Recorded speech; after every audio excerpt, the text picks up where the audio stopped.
ni radio BBC Gahuzamiryango ivugira i Londres kuri metero 19, 25, 31 na 41, ivugira ku mirongo ya FM mu karere k'ibiyaga binini, kuri internet kuri bbcgahuza.com.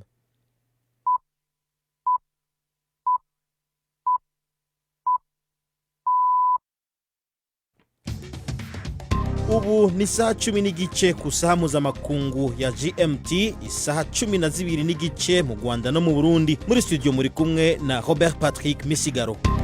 Bahaye mwiriwe mwese duteze amatwi kuri uno wa mbere tariki 13 z'ukwa kane 2020. Izi ni ingingo nkuru. Abajejwe igisata c'amagara y'abantu mu Rwanda batangaza ko habonetse abantu bashasha banduye COVID-19. Ubu abanduye bose ni 126, ariko abakira nabo bariyongera. Muri Afrika y'Epfo ku buryo budasanzwe, imigwi y'amabandi ya Cape Town yarahagaritse gutana mu mitwe kwa minsi yose ifa ivyibare, ahubwo igakorera hamwe mu kugemurira ibifungurwa abo bigoye kubera amategeko adasanzwe. Muri Mozambique abandanije kuvuga ikibazo cy'umutekano muke, abantu amajana 7 bakaba ari bamaze kwasiga ubuzima kuva mu 2017, abashika ibihumbi amajana 2 bakaba barateshejwe izabo. Turaja kandi mu Bushinwa, hariko haravugwa ivangura rikoregwa abanyafrika kubera coronavirus. Murano makuru kandi turavugana no muririmbyi Kidumu ku ndirimbo yiwe nshasha heruka gusohora ku kiza cha coronavirus. Turaza kandi kuvuga yavugwa mu nkino. Murano makuru ahagarikiwe na Prudence Sengiyumva. Murabanza ariko mutega amatwi ncamake y'amakuru ya BBC mushikirizwa na Jacques Nitegeka. Samirana radio yacu dukunda cyane, radio yacu dukunda cyane, radio yacu dukunda cyane, radio yacu dukunda cyane, radio yacu dukunda cyane. BBC Gahuzamiryango. Amakuru ku buryo incamake y'amakuru reka tuyahere mu majyaruguru y'uburasirazuba bw'Ubushinwa ku mupaka icyo gihugu gihana n'Uburusiya. Havugwa urugamba rukaze rwo kurwanya indwara ya coronavirus, mu gihe leta y'icyo gihugu yatangaje umubare uri hejuru kurusha iyindi wabanduye iyi ndwara mu gihe cy'umunsi umwe mu byumweru 5 bishize. Inkuru ya Michael Bristow muragezwaho na Fenega Kwaya. Ubushinwa bwasaga nk'ubwashoboye guhangana n'iki cyorezo kigitangira, none ubu butewe impungenge nuko hashobora kwaduka ikindi kizanywe n'abaturage bayo bari gutahuka bava mu mahanga. Abantu bashya barenga 100 mu gihugu cyose banduye indwara ya coronavirus. Icya kabiri cyabo ni Abashinwa bambutse umupaka bavuye mu burasirazuba bw'Uburusiya. Ahavugwa cyane ni ku mupaka uri mu majyaruguru y'uburasirazuba bw'Ubushinwa mu mujyi wa Swifen, aho abaturage basabwa kuguma mu ngo zabo. Abo bantu bashya baje bari gusabwa kujya mu kato mu gihe cy'ibyumweru 4. Beijing yanohereje itsinda ry'inzobere muri uwo mujyi uri ahantu hatakunda kugendwa cyane. Umwe mu bahatuye yavuze ko bari bazi ko uwo mujyi utazagerwamo n'icyo cyorezo. Mu Bwongereza leta yatangaje ko abandi bantu 715 ari bo bahitanywe n'icyorezo cya coronavirus mu gihe cy'umunsi umwe. Nicyo gihugu cyo mu Burayi bungubu iyi ndwara irimo kwica abantu benshi. Nyuma y'umunsi umwe umubare w'abamaze guhitanwa n'iyo ndwara mu Bwongereza ugeze ku bihumbi 10. Nako nyuma y'umunsi umwe umubare w'abamaze guhitanwa n'iyo ndwara ugeze ku bihumbi 10, ubu noneho bageze ku bihumbi 11. Igihugu cya Espagne gifite abarwayi benshi kurusha ibindi bihugu ku mugabane w'Uburayi cyo cyatakaje abantu bari munsi y'abo mu Bwongereza ho 200. Inganda n'ahantu hubakwa amazu muri Espagne byasubukuye akazi mu gihe igihugu kigerageza kuva mu cyo Minisitiri w'Intebe Pedro Sanchez yise ihagarikwa ry'ubukungu bw'igihugu kubera icyorezo cya coronavirus. Amabwiriza akazi yo kukirwanya ariko aracyakurikizwa. Avugira mu kiganiro leta iha abanyamakuru buri munsi, Jose Manuel Santiago Marin ho muri gipolisi cyo muri Espagne yasabye abanye-Espanyol kutirara.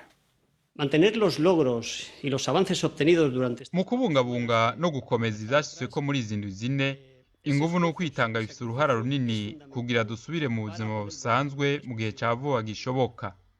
kubera ivyo ni ngombwa ko tubandanya kubahiriza amategeko yashizweho n'abayobozi harimo kuguma mu mazu kutegerana hamwe n'ingingo zijanye n'ukwikingira haba aho mukorera be no muhira mufashe ingendo naho muja aho mukorera be no gusuma. El hecho del desplazamiento a su lugar de trabajo o para hacer la compra.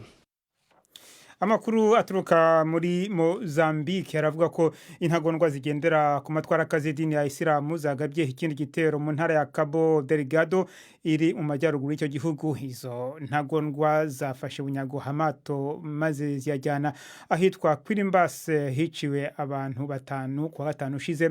Amazu yo guturamo, amashuri n'ibigo by'ubuzima byarangijwe. Mu ntangiriro z'icyumweru gishize abantu batari munsi ya 50 barishwe igihe imirenge myinshi yo mu karere ka Muidumbe yagabwagaho igitero. Abanyamakuru bari muri Mozambique baravuga ko nta byinshi bizwi ku bantu bari inyuma y'ibyo bikorwa by'urugomo byatangiye muri 2017, ariko rero mu minsi ishize amabendera y'umweru n'umukara yazamuwe mu mijyi n'imirenge kandi intagondwa zifitanye isano n'umutwe w'ita leta ya Kisilamu zivuga ko hazo ziri inyuma y'ibitero byinshi byagabwe. Leta ya Libya ishyigikiwe n'umuryango w'abibumbye iravuga ko imaze kwigarurira ahantu hanini mu mirwano ibera mu burengerazuba bw'umurwa mukuru Tripoli. Umuvugizi w'iyo leta yavuze ko ingabo zayo zishubije imijyi ya Sabrata na Sormani iri hafi y'inyanja yari mu maboko y'ingabo za General Khalifa Haftar. Abarwanyi be bamaze igihe kirenga umwaka bagerageza gufata Tripoli n'inkengero zayo. Uruhande rwa General Haftar ntacyo rwari rwavuga kuri ayo makuru y'imirwano mishya. Mbere yo gusubiza ijambo Robert Patrick Misigaro makuru arambuye, mbabwire ko umuryango ugerageza gufasha amato atwaye abimukira mu nyanja ya Mediterane uvuga ko ufite impungenge kwabuze irengero ry'amato atatu atwaye abimukira wakurikiranaga. Ni inkuru ya Alan Johnson mugezweho na Yvette Kabatese. Itsinda ryitwa Phone Alarm rikoresha telefone mu gutabariza amato atwaye abahunga. Rihita rimenyesha abayobozi ku bijyanye n'ubwato bushobora kugira ikibazo. Mu minsi mike ishize iryo tsinda ryabuze irengero ry'ubwato butatu, rikaba rifite impungenge ko yaba atari amahoro. Ntihazwi umubare w'abantu bari muri ubwo bwato bwabuze. Ubundi bwa kane butwaye abashaka ubuhungiro barenga 40 bumaze iminsi biri mu kaga mu mazi y'urwunge rw'ibirwa bya Maltese. Itsinda Phone Alarm rishinja ibirwa bya Malta, Ubutaliyani ndetse n'umuryango w'Uburayi gukora bike cyangwa kutagira icyo bikora ngo bifashe abahunga baba bashobora kuba bari mu byago byo gutwarwa n'amazi bari mu rugendo aho baba baturutse mu nkengero z'inyanja muri Afurika y'Amajyaruguru. Yari incamake y'amakuru ya BBC na Jacques Nitegeka.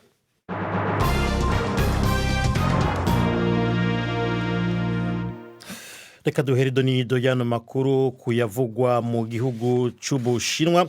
Abanyafrika babimukira baba mu gihugu c'Ubushinwa nibafise aho bakika umusaya, abo rero bashika ku majana mu gihe hari ubwoba bw'uko imiji nka Guangzhou ishobora gusubira kwadukamwo coronavirus. Benshi muri abo banyafrika barirukanywe mu mazu bari bapanze bitewe nuko abakora mu vy'amagara ari bo bibanze ko cyane mu gupima uwo mugera. Ibiro rero vyinshi biserukiye ibihugu vya Afrika mu Bushinwa vyandikiye ubushikiranganje bujejwe imigenderanire bw'ico gihugu vyiyamiriza ico vyise gusiga iceyi hamwe n'ivangura. Ni inkuru ya Fenenga kwaye. Mu ntangiriro z'icyumweru gishize ibihuha bidafite gihamya byatangiye gukwirakwira bivuga ko abanyafrika ari bo ndiri nshyashya y'icyorezo cya coronavirus mu mujyi wa Guangzhou.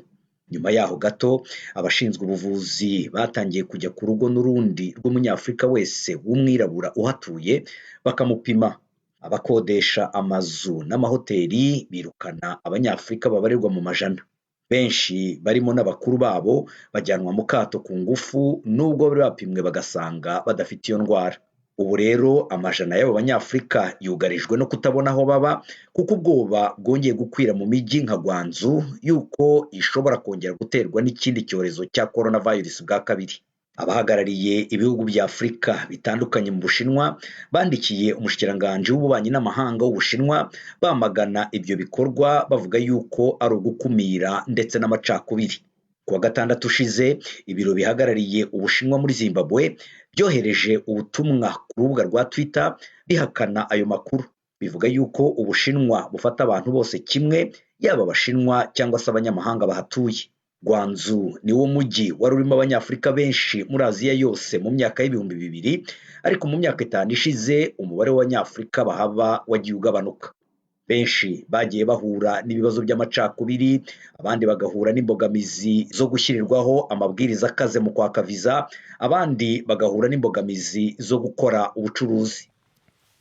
Arakoze Ferenga Kwaya. Tubandanirize muri Mozambique aho havugwa amakuru y'igitero kindi cagabwe n'abagwanyi ba Kiislamu mu buraruko bw'ico gihugu mu ntara ya Cabo Delgado ifise ubutunzi bwinshi bwa gaze. Ico gitero cyo kuwa gatanu cabaye nyuma y'iminsi mikeyi abantu bashika hafi 50 bishwe igihe ibigwati vyinshi vyategwa mu karere ka Muidumbe.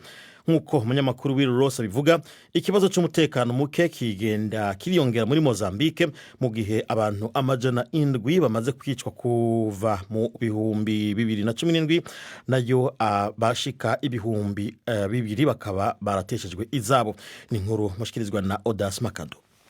Abajihadiste bagwanira idini rya Islam bagize igitero mu kazinga ka Kirimbasa bakoresheje ubwato buto buto. Hari abahasize ubuzima batwawe n'ikiyaga bagerageza kujabuka bahunga, mu gihe abo bajihadiste bateye banabomora amazu, amashuri n'ibitaro kuri iryo zinga Kirimbasa. N'ubunyene abategetsi ntaco bashikirije ku vy'iki gitero. Kundwi heze igipolisi ca Mozambique cari camenyesheje ko atamakuru cari gifise ku bitero bitandukanye vyahitanye abantu barenga 50.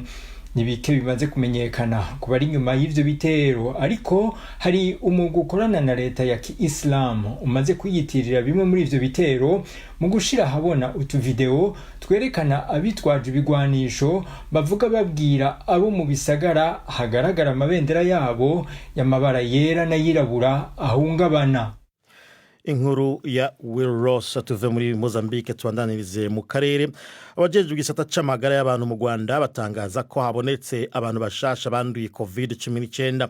Byatangajwe nyuma yo gupima abantu 1160 bapimwe kuwa Mungu.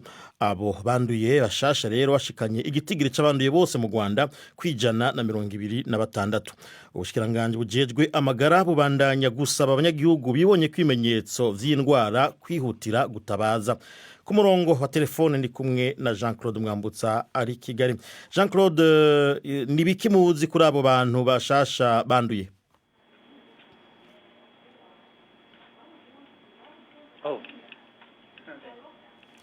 Ngira ngo umurongo wa telefone ntumeze neza, sinzi ko Jean-Claude Mwambutsa yo bariko aratwumva. Reka nsubire ngerageze. Mwambutsa, niba butwumva, nibiki muzi kuri abo bagwayi bashasha batangajwe?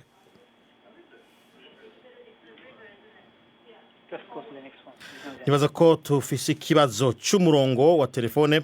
Reka tubandanye iyi nkuru, turagaruka mu kanya kuri Jean-Claude Mwambutsa. Ubuhinga nibwagenda neza. Reka ubu naho tubandanirize ku yindi nkuru yo muri Afrika y'Epfo. Ku buryo rero budasanzwe harabonetse umwumvikano nako hagati y'imigwi y'amabandi yo mu miji ya Cape Town aho ni muri Afrika y'Epfo. Abarongoye iyo migwi barahagaritse ingwano z'urutavana ko bapfa ivyibare bakoresha amayira bahora bakoresha mu gutwara ibiyovyabwenge. Ubu rero ayo mayira bakayakoresha mu kugemurira ibifungurwa abakene. Kuri ubu Afrika y'Epfo iri mu bihe vy'amategeko adasanzwe kubera coronavirus, kandi abantu benshi mu bice bikenye bafise ibibazo vyo kugura ibifungurwa bakeneye. Ni nkuru ya Andrew Harding mushikirizwa na Florentine Kwizera. This is the second one because we had to do 6, right? It was 2. Amapake y'ifungurwa ariko arapakirwa kugira ngo agemurwe n'abantu batari bitezwe kuruhara nk'abakorera bushake. Abana bose abandi n'ababandi karuhariwe muri Afrika y'Epfo. Haraheze imyaka iharurwa mu mirongo imigwi y'abadandaza b'urumogi nk'iyizwe ku izina rya The Americans and the Clever Kids ijugumiza ibirere byo mu micungararo y'umuji wa Cape Town. 25 people have been murdered in Cape Town over the weekend, this despite a heightened army presence in aya mabarabara arazwi neza yuko ari mu ya mbere atinyitse ku isi.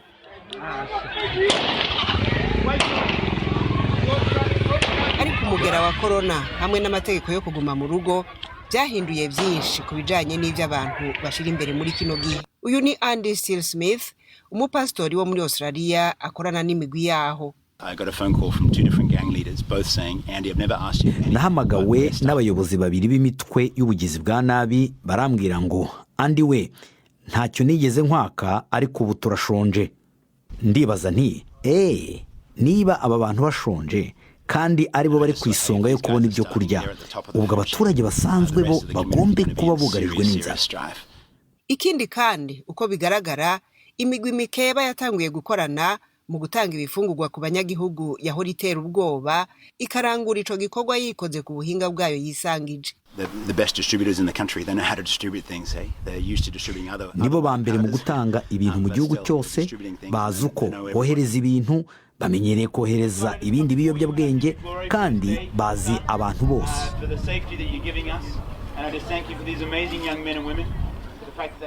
Aka n'agasabisho ku mugwi wiyita American Gang imbere yo kuja ku murimo.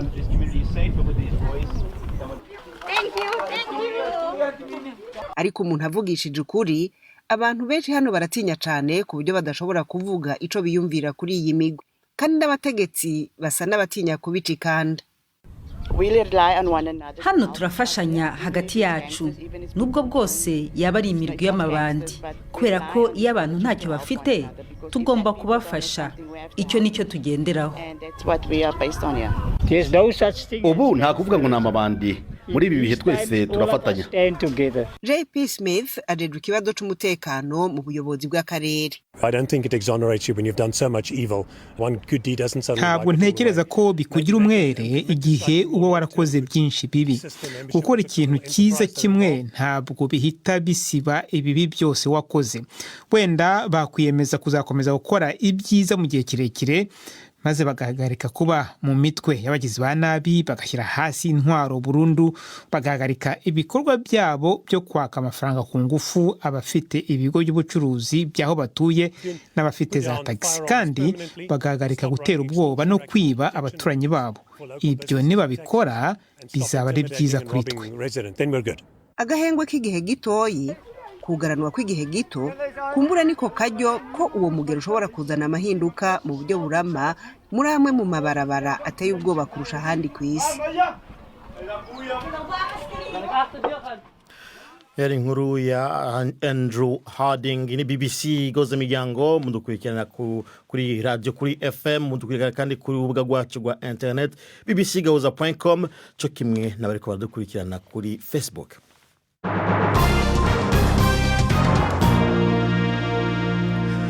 Isaha imwe ibura iminota 13 Kigali mu Rwanda ni Bujumbura mu Burundi. Reka unaho tubandanirize mu muji wa Nairobi.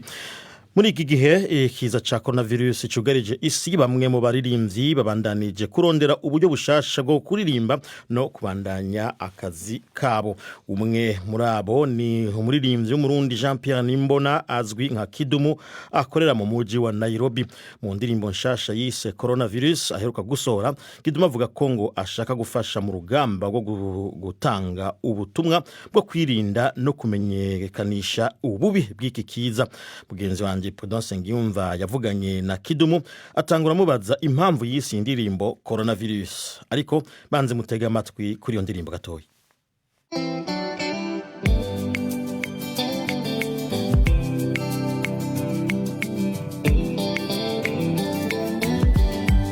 Virusi vya corona vimetuvamia. Naisi corona ngo kisanze yitwa corona, hanyuma virus mu Giswahili ni virusi. Kubera iki indirimbo yawe wahisemo kuyiha umutwe ujyanye n'iyi ndwara? Kuko izina ry'ikintu kenshi ahanini ku ndirimbo ni jambo ry'umutwe niyo biya byose bihagaze, ivyumviro byose bigahurira kuri iryo jambo. Ni indirimbo numvise iri mu Giswahili, ifite umudundo, uyumvise ngira ngo wagira ngo ni indirimbo ahubwo ijyanye nka za zindi uririmba z'urukundo. Niko je ndirimba niko nandika, sindabizi ukuntu vyagenze, ariko je niko nandika. No kuri yaramenje geca yaramenje cy'amagume cy'intambara yo mu Burundi, nakoze indirimbo ikikunda uko nyene. Nk'abatumva Igiswahili, amagambo ushaka kuvuga mu y'ingenzi nayahe kuri iyi coronavirus? nashatse kubwira abantu ko twinjiranye n'umwanzi yuko turi mu intambara aho turwana n'umwanzi tutabona ubutunzi cyangwa ubukungu bw'isi bwose busa n'ubwaguye hasi kubera icyo kintu tutabona n'amaso cyatumye amasengero yugagwa, imisikiti, ihuriro ry'abantu benshi ntibigishoboka, ibintu byinshi byahagaze, abantu baguma bicaye batazi ukuntu ibintu umunsi bizohererako. Mataifa yote yametangaza hali ya hatari, tuko vitani na adui tusiyemuona kwa macho. Anaitwa nani? Coronavirusi inaua, coronavirusi haina dawa, corona inaua jameni. Ubu byagutwaye igihe kingana iki kugira ngo uhimbe indirimbo? Nibuka hari ku munsi wa kabiri w'icyumweru giheze, hanyuma ku munsi wa gatatu nacenza kuri studio ndayikora, ku munsi wa kane yari yaheze w'indwi yeze, hanyuma cyatangura gupanga ukuntu ushobora kuyisohora. Ku munsi wa kane cyangwa wa gatanu yari imaze kujya ku radio muri Kenya, ama FM akorera ngaha. Hanyuma ku munsi wa gatandatu niyo twahuye n'abantu bajeje gukora video utangura gucapa, ndiko ndiyumvira indimi zitandukanye kugira ngo isi yose bashobore gutahurije ndiko ndavuga. Ariko nta kirundi uteganya? Ikirundi uno munsi nakoze ikirundi, ariko yoyo twayiririmbanye n'abandi barundi, narungise ijwi ryanje uno munsi Bujumbura. No kuvuga ngo ubwo muri ibyo byose urimo urayihimba uri wenyine ukavugana n'abandi mukorana kuri telefone no kuri indi koranabuhanga? Mu bisanzwe guhimba ukompoza uri wenyine. Nka jewe nsanze ngora umuziki witwa inspirational music, benshi bagaca bavangaho bafashwe n'uyo mwuka y'ivyo wavuze n'inzira uri kurabereka. Umuziki wanjye ndawukompoza cyane nkoresheje gitari, nkoresha gitari acoustique, nkawandika ndawurangije canza kuba producer kuri studio, ndaca ndababwira ivyo naronse DJ nyene, hanyuma bagaca babikorerako. Ubushize ubwo duheruka kuvugana ku yindi ndirimbo wari wasohoye, wari wambwiye ko utazacuranga indirimbo kuri corona. Byaje guhinduka gute? Byagenze gute? Byahindutse, urabona hajya ushobora guhindura ivyo wavuze bivanye n'ibintu uri kurabona imbere yawe. Ibyo wavuze ngo ntushobora kubikora ubu udafise umutima, uri kuraraba kuri televiziyo abantu ahandi bakakubwira amajana 9 barapfuye, baraye bapfuye. Ivyo biravye nta gushina kurimo, uri umuntu ufise umutima ucuja muri ugo rugamba ya corona. Navuze ko nazoririmba, ahubwo reka ndirimba abantu bamenye, naciye mvuga ngo reka naje nkoresha ijwi ryanje kugira ngo turwanye kino kintu. Coronavirusi haina dawa, bakema nyumbani kwetu. Coronavirusi tujikinga maambukizi. Coronavirusi haina dawa, corona katili, coronavirusi inaua.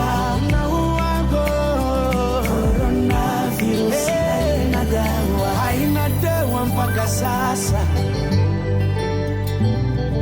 Kukipatikana dawa, kwa sasa lazima tujichunge, tujikinge na maambukizi ya corona.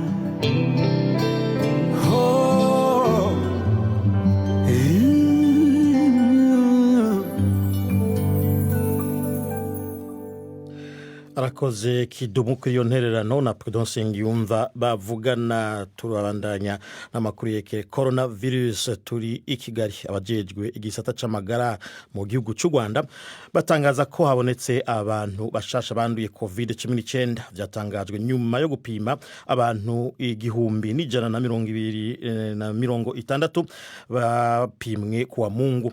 Abo rero banduye bashasha bashikanye igitigiri c'abanduye bose mu Rwanda kwijana na 26. Ubushikiranganje bujejwe amagara bubandanya gusaba abanyagihugu bibonye ko ibimenyetso vy'indwara kwihutira gutabaza.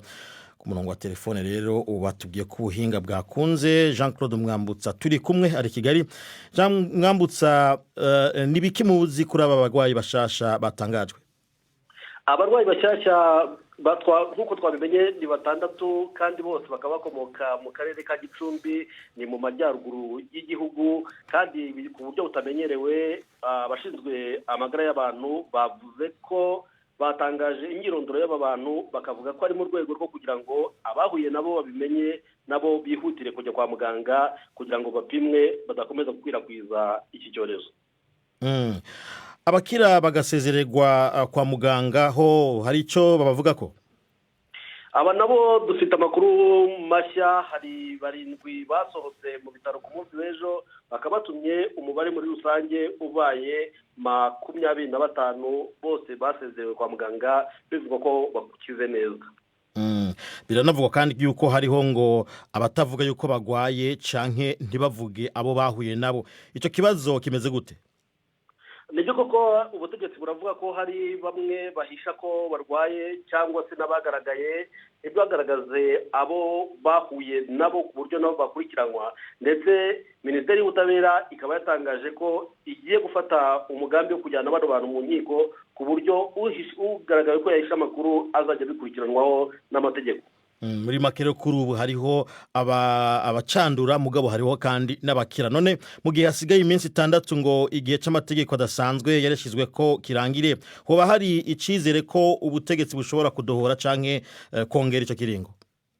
Ubutegetsi buravuga ko buri gukora byinshi kugira ngo bubashe guhashya kino cyago. Ejo umukuru w'igihugu ubwo yasuraga ikipe nini y'abantu 400 bashinzwe guhashya iki cyorezo, yavuze ko abona biri mu nzira nziza, ariko yaba we cyangwa se Minisiteri y'Ubuzima nta n'umwe wavuze niba koko ku itariki ya 19 nk'uko biteganijwe u Rwanda rwavanaho akato rwashyizeho abantu bakongera kwidegembya. Urakoze Jean Claude Mwambutsa twavugana ari i Kigali. Reka ubunaho mwumve icyo muhishiwe mu kinamico urunana cyo ku munsi w'ejo.